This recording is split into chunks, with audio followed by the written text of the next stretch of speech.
멜라토닌. 맞아, 멜라토닌. 그거 드시고 선생님 거의 바로 주무시더라고요. 이 멜라토닌이 정확히 뭔가요, 선생님? 네, 이 멜라토닌은 우리 몸속 생체 시계를 조절하는 중요한 호르몬으로 일명 수면 호르몬이라고도 불리게 되는데요. 사람, 동물, 식물, 곤충, 심지어는 박테리아 등 살아있는 모든 생명에서 생성이 되는 호르몬입니다. 즉, 살아있는 모든 생명체에서 생성되는 멜라토닌은 모두 거의 동일한 호르몬이라는 거죠. 자, 이게 어디서 만들어지는지가 사실 굉장히 중요해요. 좀 설명을 드릴게요. 이게 뇌에서 만들어지는데 이 뇌는 이제 대뇌, 뭐 소뇌, 뭐 중뇌, 연수 이렇게 쭉 이어지는데 앞쪽에 보시면은요. 시상하부와 이 눈에 있는 시신경이 교차하는 곳에 여기에서 솔방울 모양의 송가선이라고 하는 게 있는데 좀 더 쉽게 말씀을 드리면은요. 우리 해가 지고 망막을 통해서 뇌로 신호가 전달이 되죠. 어두워졌어, 밤이야 하면은 송가선에서 멜라토닌이 분비되기가 시작하는 거고요. 그때 우리는 이제 잠을 자게 되는 거죠. 그런데 우리 지연 누님께서는 누나? 지연 누님께서는 어떻게 이런 이 생소한 멜라토닌을 알고 드셨던 거예요? 궁금하시죠? 네. 네, 그러니까 사실 저도 이제 되게 심하게 잠을 못 잤었거든요. 그래서 이제 미국에 사는 친구랑 이 수면 때문에 제가 연락을 좀 해서 이야기를 하다가 보니까 이미 미국에서는 이 멜라토닌이 수면뿐만이 아니라 이 항치매, 항노화 호르몬으로 정말 열풍이 불었다고 알려주더라고요. 그래서 제가 이제 제 건강을 위해서 멜라토닌을 선택했죠.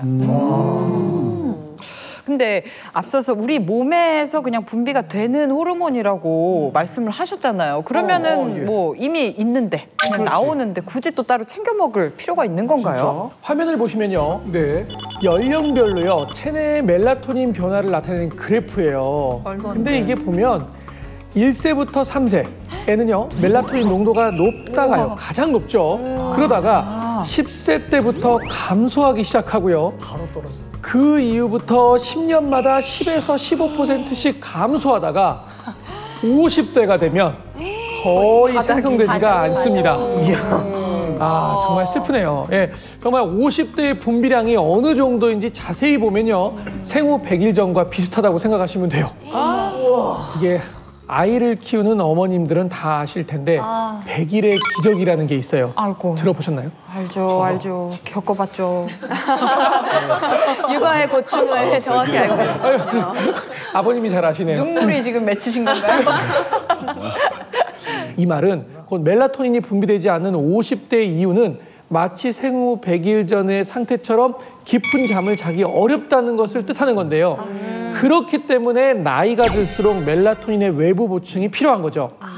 근데 저는 궁금한 게 주변에 잠을 못 자서 힘들어하시는 분들 중에 수면제 복용을 하시는 분들도 꽤 많더라고요. 사실 저희 할머니도 나이가 드시면서 이제 잠을 많이 못 주무셔서 수면제를 처방받아서 드시기도 했는데 보면은 부작용도 굉장히 심하더라고요. 저도 정말 한참 제가 잠을 못 자고 많은 이제 스트레스를 받고 정신적으로 힘들 때 제가 수면제를 한 10년 이상을 복용을 했었어요. 사실 오래전이지만. 근데 다행히 이제 이 멜라토닌을 알고 나서 제가 이거를 먹었는데 이거는 이제 수면을 좀 유도를 해주는 거잖아요. 그렇기 때문에 너무나 만족해하고 있어요. 이야, 그렇구나. 네, 맞습니다. 우리가 충분히 잠을 자면은요, 낮 동안 쉬지 않고 활동한 이 뇌 건강에 도움을 줄 수가 있습니다. 자, 바로 우렁각시 청소부. 우렁각시 청소부. 청소부. 네. 그게 무슨 말인가요? 이게 뭘까요? 글림프 시스템? 시스템. 네, 때문입니다. 글림프 이 멜라토닌은 글림프 시스템을 활발하게 시켜서 알츠하이머 칩의 예방에도 도움을 줄 수가 있습니다. 글림프 시스템이요? 네. 이건 또 생전 처음 들어보는 말입니다. 예. 이게 정확히 뭔가요, 선생님?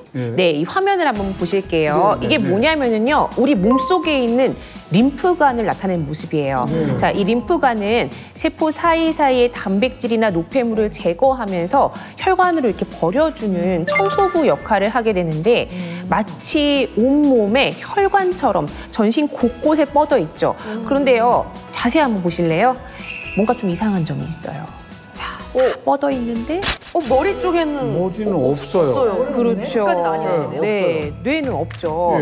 자, 이렇게 림프관이 없는 뇌의 노폐물을 대신 청소해주는 존재가 바로 뇌척수액이라는 거예요. 뇌척수액. 네, 사진을 보시면은요, 우리 뇌 구조를 나타낸 겁니다.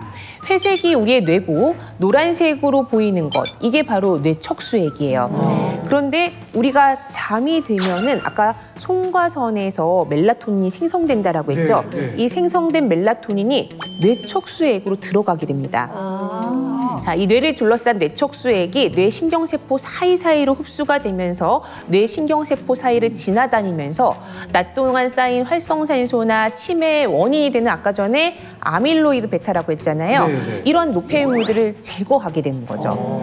이처럼 밤만 되면은 조용히 나타나서 청소 싹 하고 이제 낮이 되면 사라지는 우렁각시처럼 뇌를 청소하는 글림프 시스템도 우리가 자는 순간 아무도 모르게 이렇게 노폐물을 버려주고 청소해 준다는 겁니다. 그렇구나. 그러니까 이 뇌를 청소하는 글리프 시스템은 우리가 잠에 들면 일어나는 현상이란 거잖아요. 네. 그러니까 결국에는 내가 잠에 들어야만 뇌 청소를 할 수가 있다는 거잖아요. 그렇죠. 예, 정확하게 이해를 하셨습니다.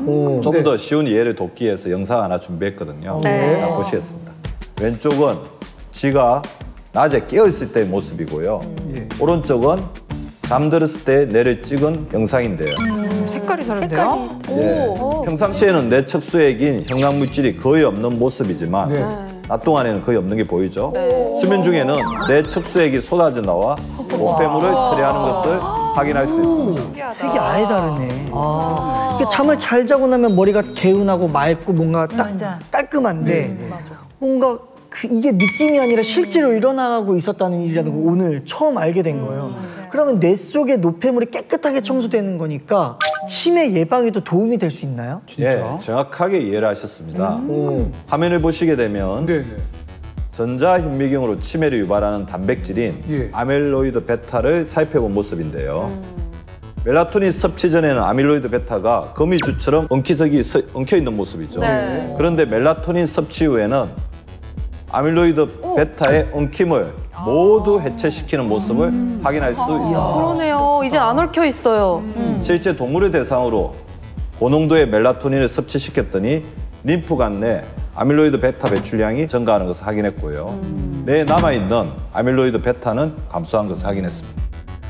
맞아요. 왜냐면 제가 잠을 잘 못 잤을 때는 이 깜빡깜빡하는 일이 정말 많았거든요. 그러니까 사실 제가 그냥 우스개로 그래요. 아니 나는 왜 요즘 집에서 한 번에 못 나오지? 이런 얘기를 해요. 그러니까 네, 왜냐면 언제서부터 이렇게 어느 땐 잠을 잘 못 자고 이랬으면 꼭 외출을 하려고 그러면 한 2번, 3번은 왔다 갔다 해야 돼요. 이거 뭐 하나 놓고 깜빡 또 올라. 근데 그 이후에 이제 멜라토닌을 먹고 나서 잠을 좀 푹 자고 이렇게 하니까 확실히 정말 그 깜빡거리는 증상이 많이 줄었어요.